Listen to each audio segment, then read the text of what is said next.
I appreciate everyone for joining. I also appreciate SonicWall for sponsoring this talk today. So thank you, SonicWall. And with that, let me introduce today's guests. We'll start with JT at SonicWall. Hey, how's everyone doing today? My name is JT Fanning, and I'm the channel sales engineer for SonicWall. I like outdoor sports and being outside and enjoying the weather, and I'm just an avid security enthusiast, happy to come and share some messaging with you today. Thanks, JT. And then our next guest is Tom with Securematics. We also call him TP. Yeah, funny story real quick on that one. When I first joined, people thought they were getting a load from Costco. But anyway, I'm a dedicated SonicWall resource inside at Securematics, and the man in the middle, making sure that everybody's brought up to date and they have access to all the resources of both SonicWall and Securematics, and that they're kept up to date on new products and promotions and things like that. And you can tell I like guitars. I actually like building them and taking them apart and doing all kinds of weird things to them, because I do that a little better than I play, and I don't sing. Anyway, the real goal of all this is to help our clients be successful, and we'll talk about that a couple of times as we go through this. So thanks for coming, everyone.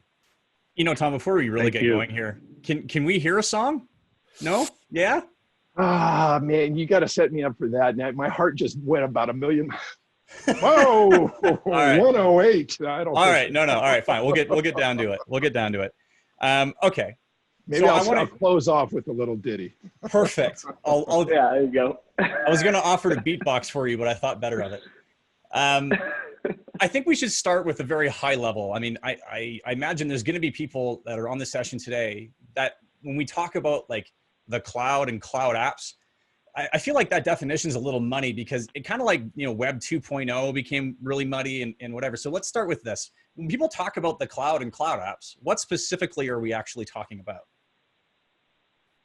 Yeah, it's a great question, and it's obviously nice to set the stage for that. When I talk about cloud apps, and I kind of in the environment we're here today talking about, it's really going to be about applications that are typically SaaS, software as a service delivered, and they live on someone else's environment. And so there's some assumed stuff that goes along with that, but really it's like things like Office 365, Mail, or maybe DropBox, applications that live in the cloud that offer some sort of service to you as a client. All right, fair. Cool. So it's good we started with that, because as some of our attendees may have heard in our small talk pre-actual event, you know, we're chatting COVID, and we're chatting how COVID has really facilitated and accelerated the remote work. You know, what was a trend, but now feels like it's kind of the normal, right? So there is a question, which is, you know, is moving to the cloud, as many organizations have done, universally a good thing? Or are there risks? Can things go wrong with this mass adoption of cloud applications? Oh, yeah. Hey, Cameron, you know, a huge increase, and we've seen a huge increase with our customers helping, our partners helping their customers with things like, you know, remote mobile access, SSL, VPN, Office 365 models, and all the other things you'd expect in today's now normal. And with that increase of devices and the new networks that they're dealing with, it just really expands that risk surface immensely. And it's astronomical. It really is. It's a huge net to cover. Wow. So I have, I would say I'm kind of a rogue user. I've got lots of devices that I own. I've got my personal cell phone. I got personal laptops. I got business laptops. I got computers. I got all sorts of stuff. I'm connecting to a network through a VPN most of the time. What are some of the security concerns around that? Yeah, I think the big ones that come up are, you said you're a rogue user, and that kind of comes with its own kind of idea, but your company's allowing access to resources that are being secured over a VPN tunnel, but you're relying heavily on the security of your end device, right? So your personal cell phone, it's probably not managed by your organization, and therefore you have a lot of freedom as far as what you do with it. Now, in most cases, it's going to be secure, but it's extending the trust of a trusted network to potentially unknown devices. And I think, you know, just piggybacking on what Tom said earlier, this explosion of people working remotely and working from home has increased the likelihood that someone's working from like a personal computer that may not be just theirs. It might be a shared computer for their family. And with that, there's a lot of risk with like applications that aren't typical in a corporate environment that could cause risk. Things like ransomware and malware potentially now have a direct tunnel into your corporate network through this secured tunnel. And so the conversation of VPN brings up an idea that like, hey, it's safe. And in a lot of ways it is, but there's also risk associated with giving that access. So we talk a lot about VPNs. It gets brought up a lot here, and it's been brought up a lot on different conversations that Cam and I have had over the past month since the crisis started. And I know we're all kind of sick of hearing about, work from home and this crisis, but how is a company supposed to handle a dramatic increase in VPN users?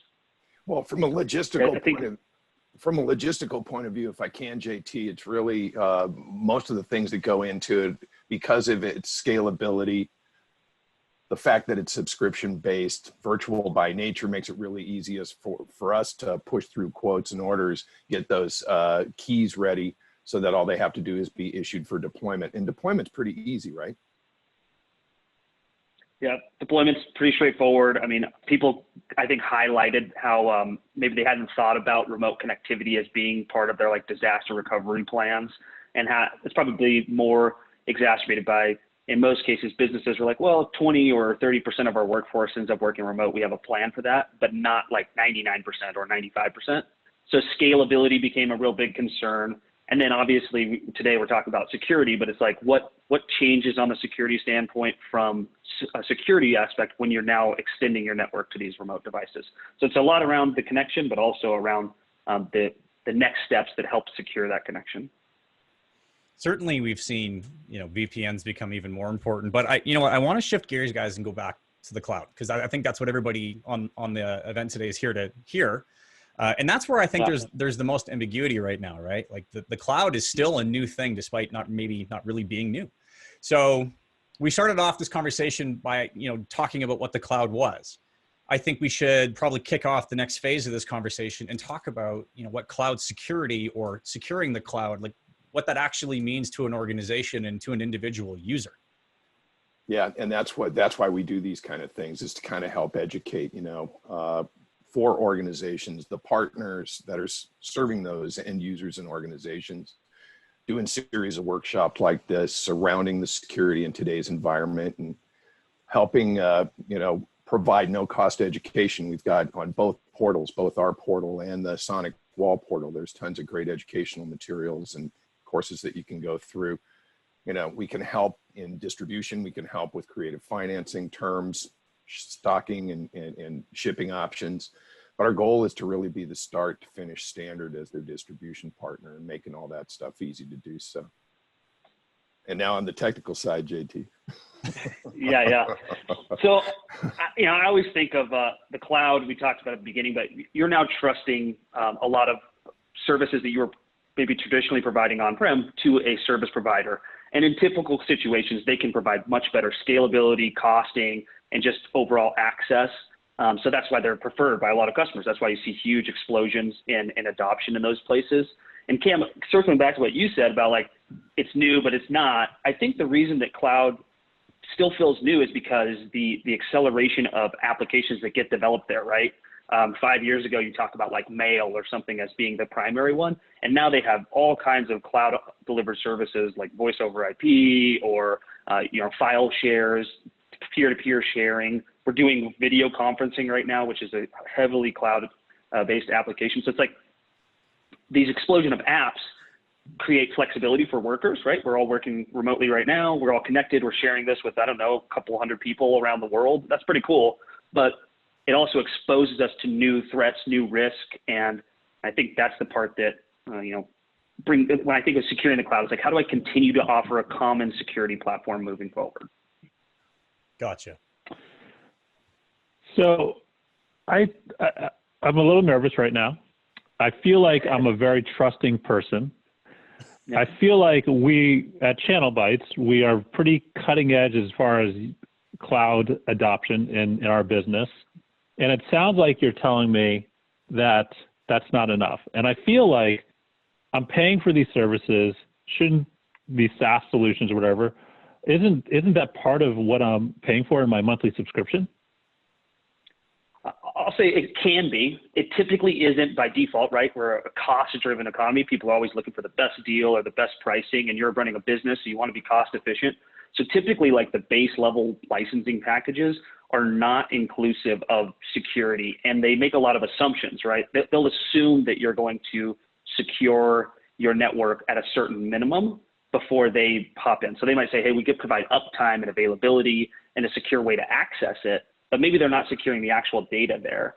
And I'll pick on Microsoft. They're not the only ones. It's not like unique to them. And they do a really good job in a lot of areas. But it's, if you read their like fine print when you sign up for an Office 365 mail subscription, you'll notice that they don't cover things like backup. And we're not talking about backups, but just if you think about that, the assumption is that they do for a lot of people. And so I encourage all people to really take a look at what am I subscribing to and what are they actually covering.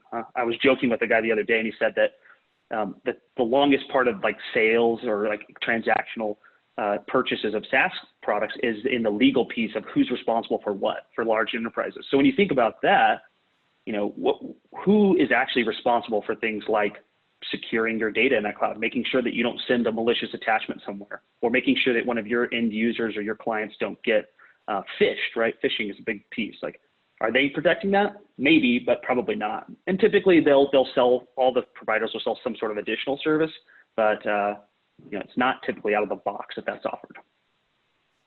Okay, JT, what's in the Sonic Wall bag to address this stuff? I mean, clearly that's why we're having this conversation. So let's get to it. Yeah. So the big piece, the part that like kind of hits home on cloud is something we have called Cloud Application Security. It gets abbreviated as CAS, C-A-S. And it's a platform designed to give you a single like management console for securing Office 365, Mail, things like SharePoint, DropBox, Box. You know, there's quite a few cloud applications. We're adding more over the summer, like Teams and Slack. So it's a way of, instead of subscribing to individual security services from each one of these vendors, you as a provider or as a customer can have a single platform to manage a base level of security across all of those platforms. So, yeah, some cloud application security. Okay, so do I really need to like secure my Dropbox, JT? Like, being real, like is photos of cats and cars something I need to worry about? Like, I guess the question is, like, do organizations really need to worry about this type of security, really? And because it seems like, you know, securing Slack or securing Dropbox or something, like that doesn't seem mission critical to me.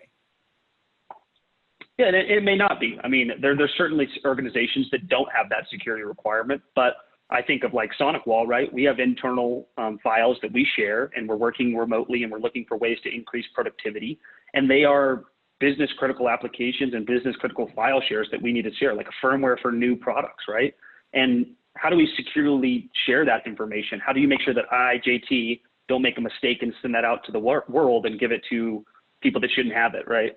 So it's definitely industry and customer specific, but I would say most customers have some sort of need for it. And beyond all of that, we're working from these devices that, like Chris alluded to at the beginning, he's like, I'm working from my cell phone, or I'm working from my home computer that my son plays Fortnite on, or whatever. Well, if there was a malicious piece of attachment, call it ransomware, and it was uploaded to your Dropbox, and then Cam goes and downloads that same piece of file, assuming that it's safe, you know, that's a risk vector, a risk channel for stuff to be transmitted across your network that's not being addressed. So I think it is important, but certainly, you know, your cat pictures are probably not the target. You know what, though, when you frame it that way, like, it makes a lot of sense, because it just occurred to me that I don't actually have any Bitcoin. And so if I wind up getting ransomware, I might be a little screwed. Yeah, you're about to find out how to buy some. So let me ask you a question. What do I gain by consolidating, like as a business, I guess, more from a business standpoint? What do I gain by consolidating our cloud security? Yeah, I think it actually ties into Cam's question before, which is like, why do I need this, right? If you're a business and you establish a kind of standard operating procedures for how you want to handle information, how do you then deploy that standard operating procedure across multiple platforms, right? So I'm going to use Microsoft Office 365 because probably most people on the call are familiar with it. if I make a policy that says I don't want to allow people to share social security numbers through email, great. How do I ensure that that same sort of sharing is on my Dropbox subscription or on my Google Drive subscription? So when you think about like what they gain, it's the ability to have a single point or a single place to reference your security posture. Most of those tools have a way of handling that, but if you're configuring something in Dropbox and on Office 365 and in SharePoint, there's a potential you don't do it correctly or you don't do it uniformly, or even if you do, you have 3 reporting places that you have to go look to see if something violated it. So the idea of aggregating it together, having less management windows or management overhead, and then also being able to ensure quality policy across those platforms, I think are the biggest end user gains. Yeah. And so much of what we're talking about today so far has been centered around organizations and end users. Could we put a partner's lens on this for today's audience, JT? Yeah, I've worked primarily with channel partners. I'm the channel SE for SonicWall for California. So in talking with partners, they're looking for the same things, right? Typically they're managing a couple hundred or 1,000 customers. And it's like, how do they deploy a standardized policy, right? Some sort of SOP is built into their managed service contract. How do I deploy a standard policy to all of my managed Office 365 customers?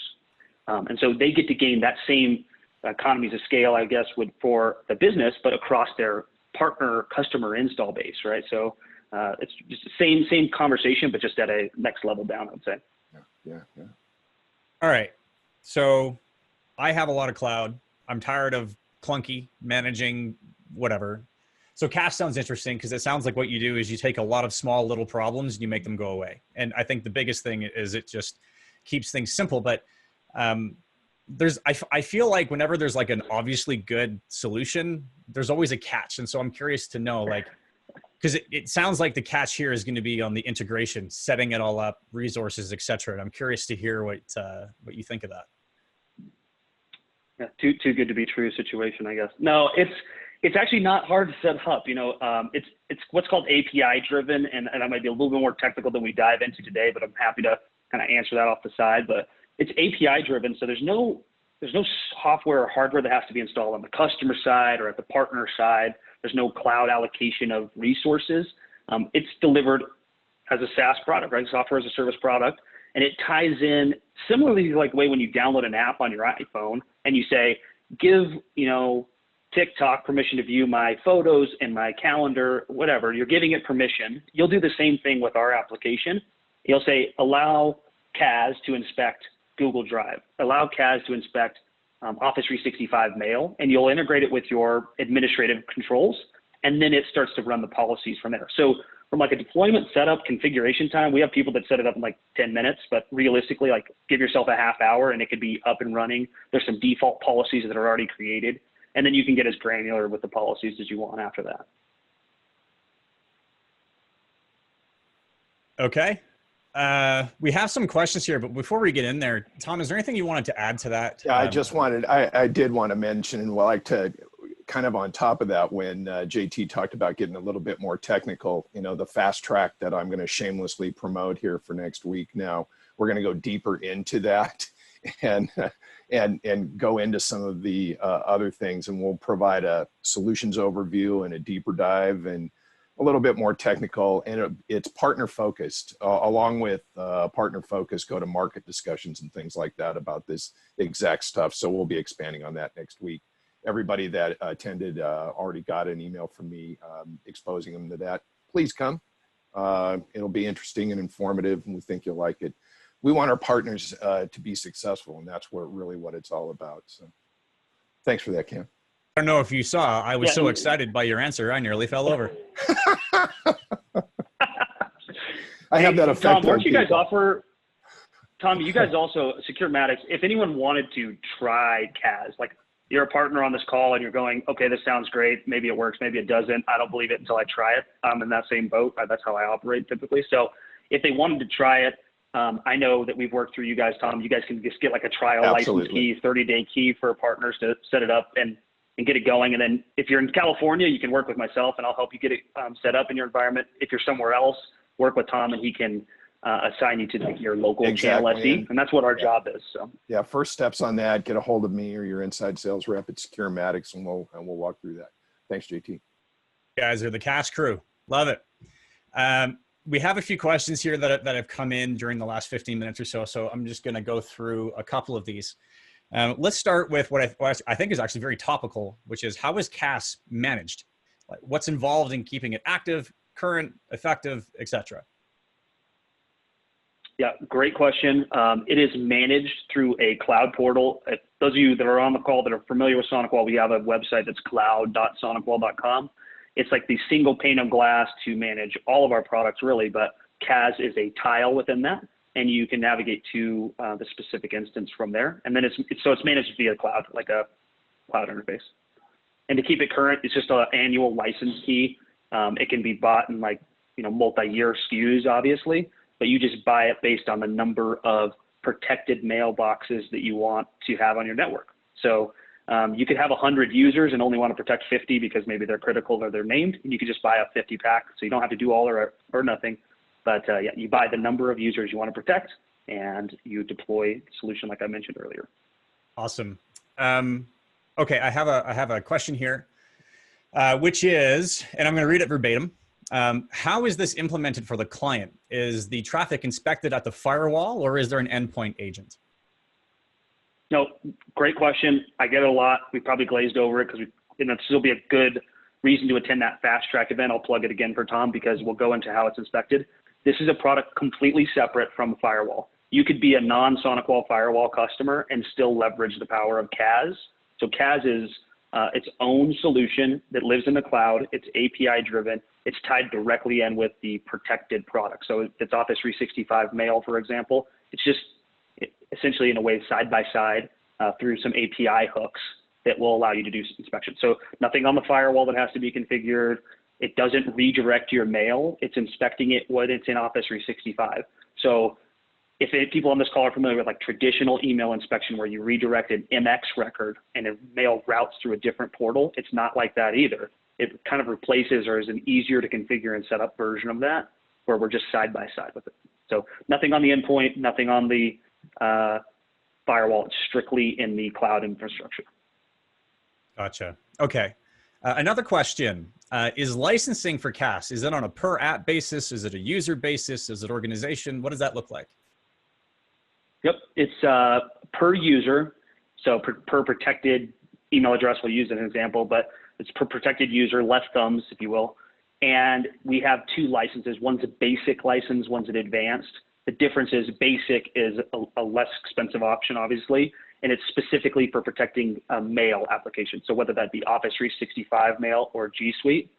The advanced license covers all protected products. And so for a full list of those, shoot Tom an email, he can send you the data sheet, but it's like DropBox, Box, SharePoint, OneDrive, Office 365 Mail, Google Mail. So there's like 9 applications. But so advanced license covers all of those. So single per user, and basic license is just the mail piece. I got a question here. I'm going to ask it in my own words just to cover 2 questions that we have. CAS, as it compares to its competition, what are some other people putting out there? Someone is specifically calling out against Palo Alto. How does the SonicWall solution compare? Yeah, as an advocate for SonicWall, it's the best solution on the market. No one else compares. We have data that can back that up. But in reality, security as a whole is an interesting area, right? No one never claims to be 100% effective. There's a lot of third-party validation and testing, and certainly we have reports that we could share with you guys to show some of that. The big one is NetSec Open. If you've looked at that area that SonicWall is extremely efficient in is cost like per protected megabyte or cost per protected user, that type of metric. We're extremely cost efficient and cost effective to get them the same level of protection. So let's just pretend that they're equivalent, because for more or less we might be. You're going to get a better cost per protected customer. So economically, especially in today's times when budgets are tight and people are looking at ways to potentially save some revenue, this is an area where we can be extremely efficient. The last thing I'll mention is we have a technology. I'll plug it here. It's called Rtdmi, real-time deep memory inspection. That is something that we have that's patented. No one else has it, and it inspects malicious activity at the memory level. So that's an area where we find stuff. I think the most recent stuff's like 122 new things per day that the other vendors aren't. So that'll be my sales piece of like how we're better, but really use those NetSec open verifications and you can see the exact effectiveness. I like that answer. It's legit. Like, don't take my word for it. See what everybody else has to say. It's awesome. Yeah. We got a good question here, and this is one that I know I had earlier. Can you monitor cloud apps that aren't corporate? For example, if I don't have a corporate Dropbox account, but employees are using that individually, can CAS monitor those things? It is designed to work with the business version of the application. So like if you have a Gmail account or something, no. We do have a concept of doing like shadow IT detection. So the concept of like, we as an enterprise use Google Drive. Let me just use an example. We use Google Drive. I want to know if other users are using other file shares so I can kind of help quell that and get people onto Google Drive. So we have the ability to manage and monitor non-approved applications, but ultimately without the ability to interface with the admin credentials, you're not going to gain that visibility. So the quick answer is no, we're not going to inspect the specific user account, but we can at least give the customer or you guys, the partner, the visibility to go, 90% of your users are using Google Drive like they should. You got these 7 fringe users, which are using your corporate email address or not for Dropbox. Let's go have a conversation with them and bring them into the fold. Okay. Let's see, any other, Cam, I think is that all the questions? Yeah, that was the last audience question, I guess. So I'll throw this question out there just because I feel like this is kind of a natural thing. So we've talked CAS, we've talked licensing, all of that stuff. I like it. What do I do now? Pretty easy. Next step is contact your Securematics inside sales rep or me directly. Everybody on this webinar should have my email address, so please feel free. But we'll get you rolling in the right direction and get you taken care of, whether it's front end education or placing an order. Let me know where you need to go, and we'll get you moving in the right direction and support you all the way through. Once again, start to finish is the standard. We want to be that distributor through and help support our partners, Sonic Wall, and our downstream partners, ultimately their customers. So yeah, that's your next step is give me a call. Let's talk. I thought for sure you were going to plug next week's Fast Track. Well, if I do that one more time, I might be pushing my luck a little bit. They've seen it in an email. They've heard it 3 times today. I think if they're going to show up, they're going to show up. All right, we won't plug next week's Fast Track again. Next track, that's on the 25th, right? 10 a.m. Yeah, Pacific. we're not plugging the Fast Track on the 25th. Thanks, guys. Well, we're gonna end that here. The one thing I will point out to all the attendees, I appreciate you coming. Thank you, Sonic Wall, for sponsoring this. We're actually going to have another talk in July. The date, I don't have the date yet, so Securematics, reach out to your Securematics rep. We will have another conversation like this around SD-WAN sometime in early July. So thank you for all the attendees. Thank you, Sonic Wall. Thank you, Securematics. Everyone have a great day. Thanks, everybody on the panel. Thank you, guys. Great to be here today. Thanks, everybody, for coming. Adios. Bye now. Bye.